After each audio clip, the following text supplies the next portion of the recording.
Namaskar, namaste, family. I'm so happy to make another video today.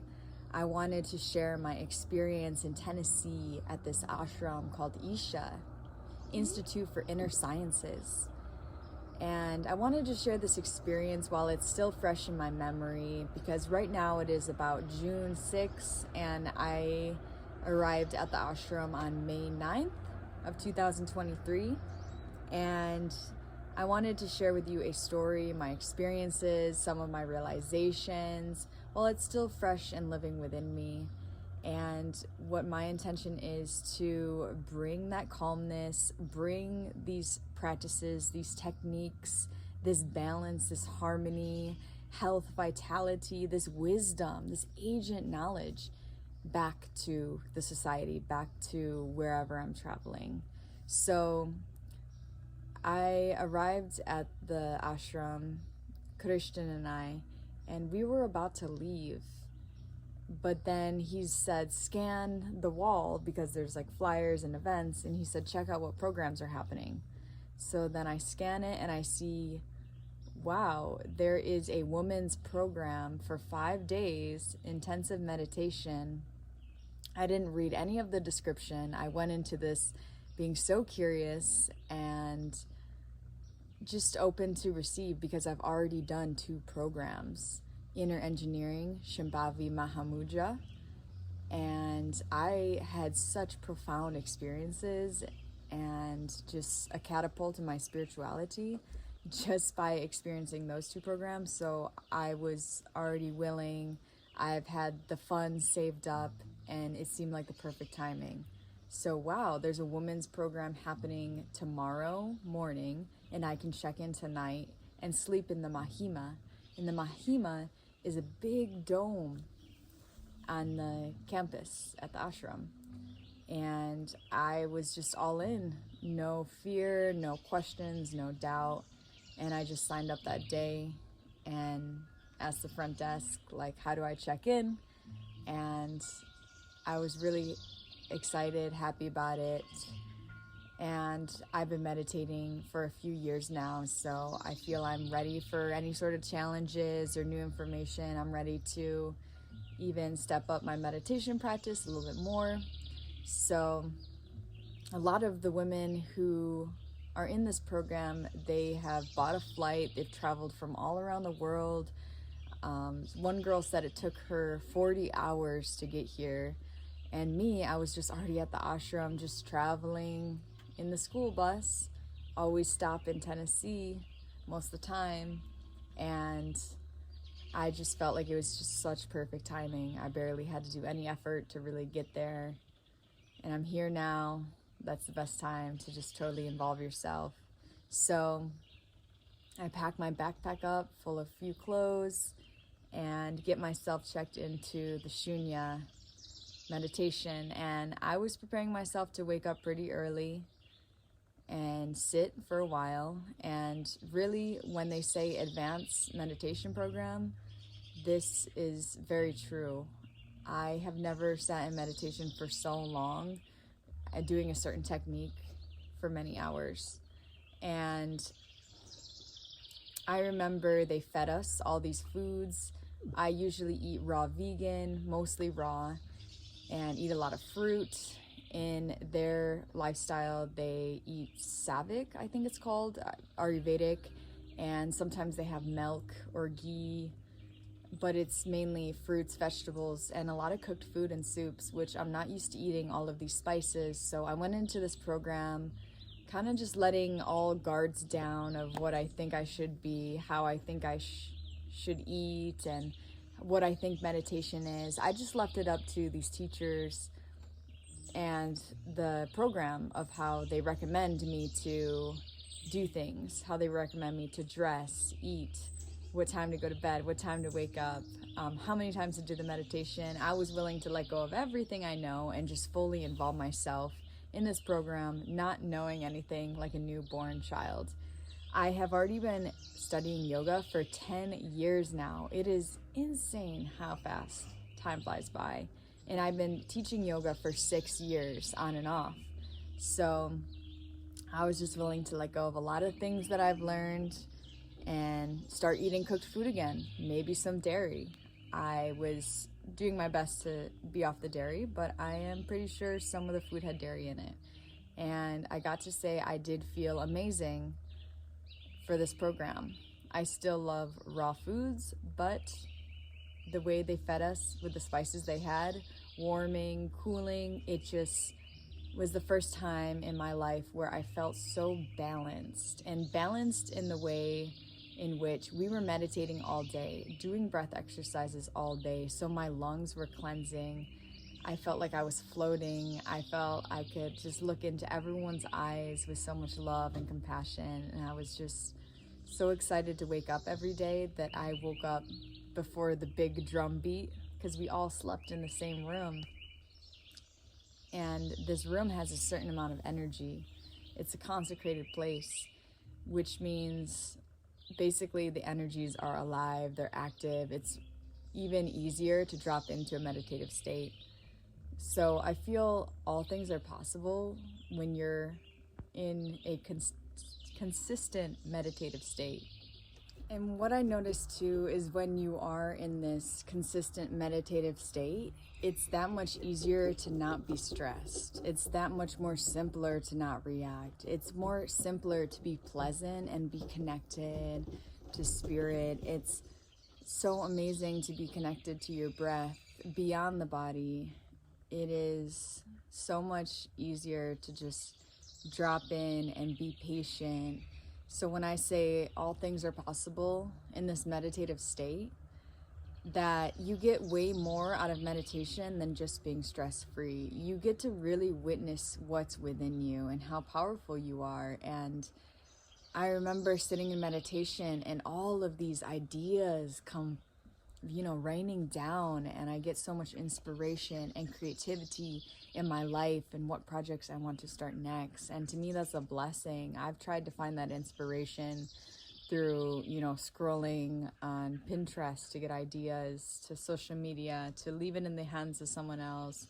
I tried to find that inspiration always outside of myself, or even find that inspiration in a cup of caffeine, to get you going. But there is a beautiful way to find inspiration, ideas, creativity, tap into your wisdom, and that's meditation. And I know that meditation is going to be a really big part of my life, and I'm going to treat it in a way that it's food and nourishment for me, because that's another thing I found out, that meditation is food. You are less anxious to eat or in a hurry when you're in a meditative state. Your digestive system and all your systems pretty much calm down and go into a place of healing.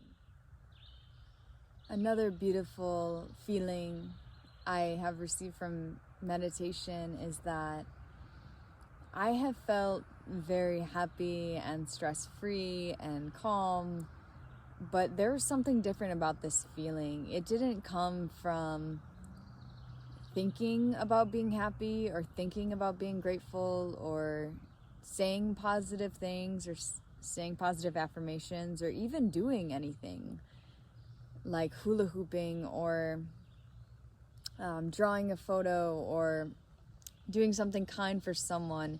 This feeling came naturally from within.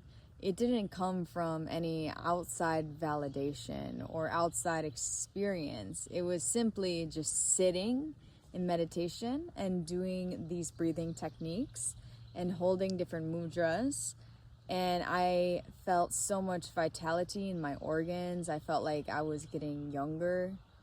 And during this experience, I've never felt so much joy consistently. And it was really interesting because like a month before this, my partner asked me, did you ever go a full day with just feeling absolute bliss and happiness? Like you can't contain it. It's just like bursting within you. And I was thinking, of course, sure, yeah, I have. But then again, it's not like what I've experienced here at the ashram. It was different. And I'm very happy most of the time and just very outgoing and chill. But this was like an excitement of wanting to get up, of waking up at 4 a.m. before the sun comes up, totally energized, ready to meditate, happy to wake up. And then by the time I go to bed at night, I did so much meditation and inner work that by the time my head hit the pillow, I was ready to just soar. And I was just thinking, wow, this is the best day of my life. And how precious is that, to have a day where you truly feel like, wow, today was really awesome.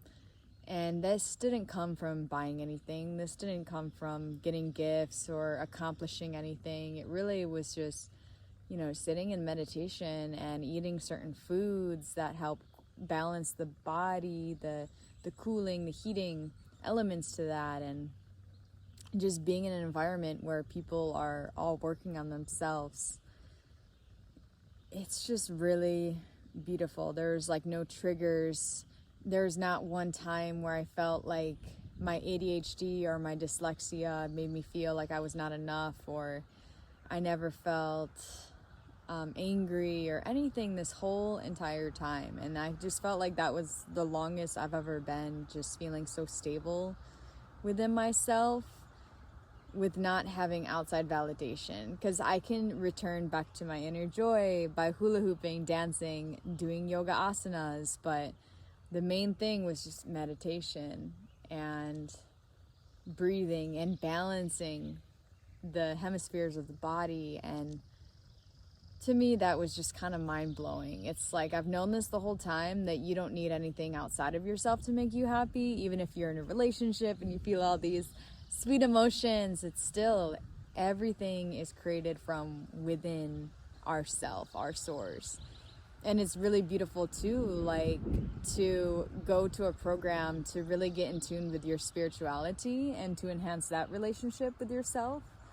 And I feel spirituality is the main thing in my life, and it's one of the most important things, because a lot of us look for a God outside of ourselves, or we're looking for a miracle, or we're looking to accomplish the next thing. And meditation is witnessing God within you.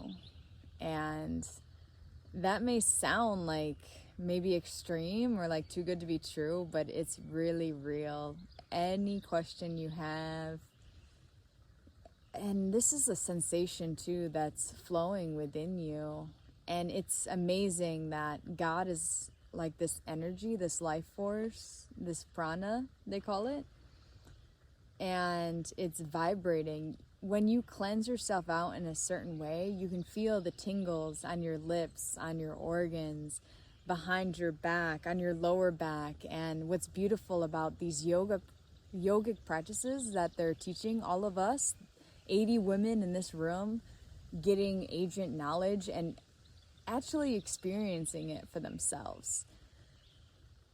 It's incredible that we are designed to heal our own bodies and to experience God's source within us through using our voice, our sound, our hands, our body, our breath, our awareness, our energy, to tune in to these frequencies and this healing, to revitalize the organs and keep us going so we can feel young and immortal.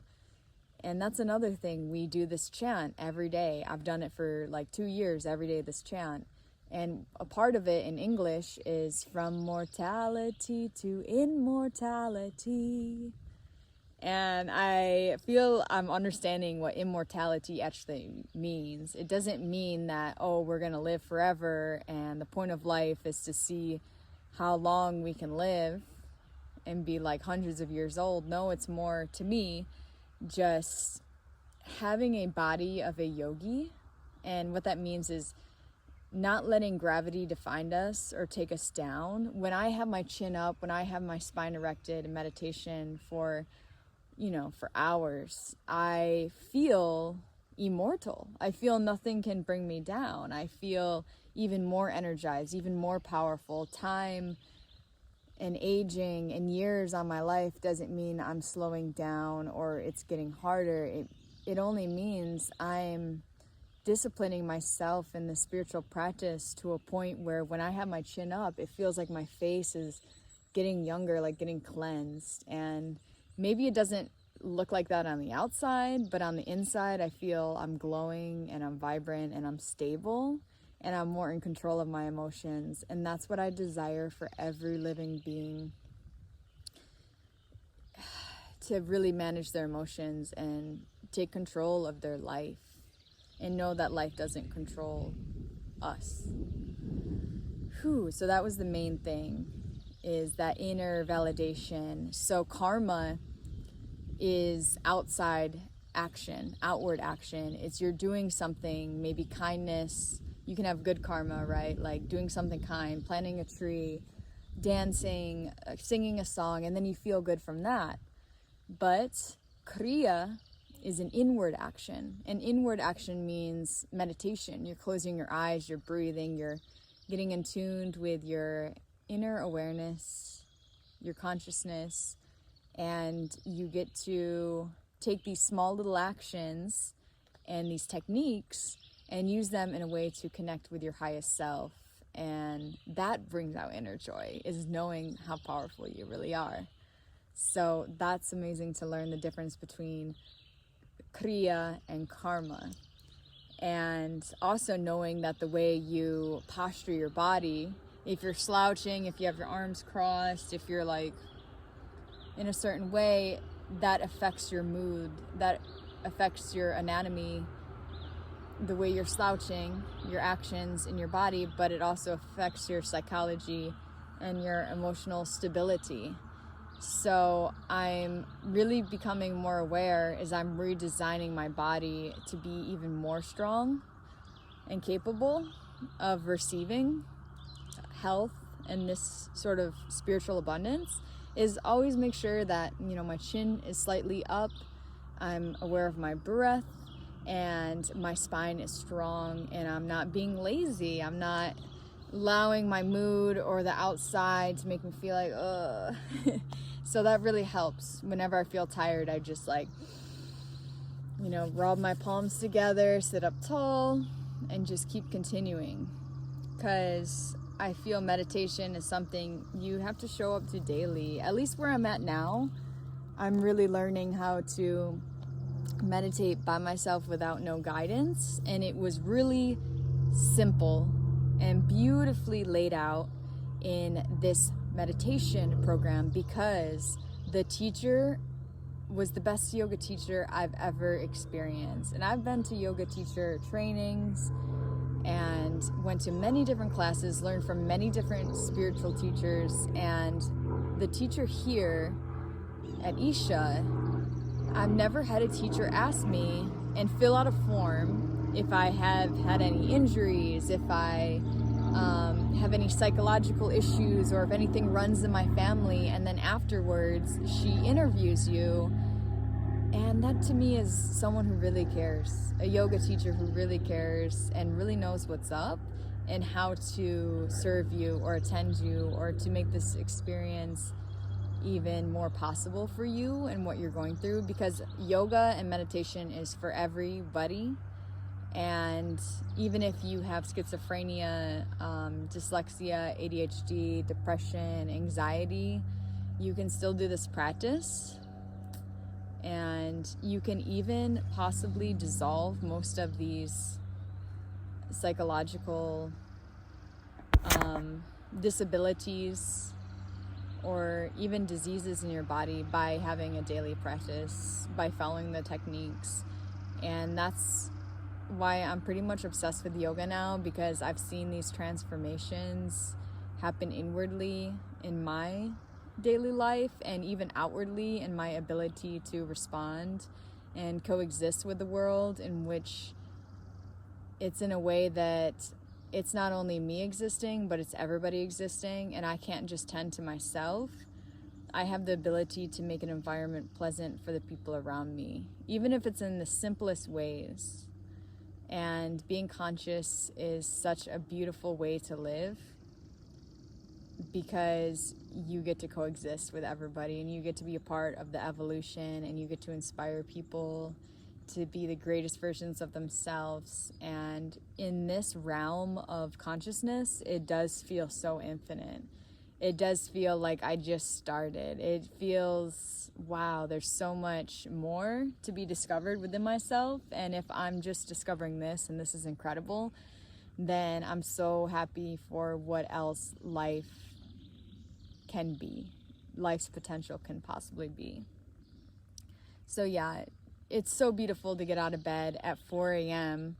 at this ashram and ready to meditate, take my vitamins, drink water, take a cold shower. Like, all of this is such a beautiful experience. And my intention, again, what I said earlier, is to carry out what I've learned inside of the ashram into daily life and make my body my temple, my holy temple, make that a holy ashram, a holy place to allow my inward experience of peace, pleasantness, being in tune, aligned with nature, aligned with Goddess, to bring that into my daily life. Yeah, this has been such a beautiful experience, and I have definitely more to share with what I've experienced in the shower, and I will stay tuned and talk about that soon. Peace, y'all.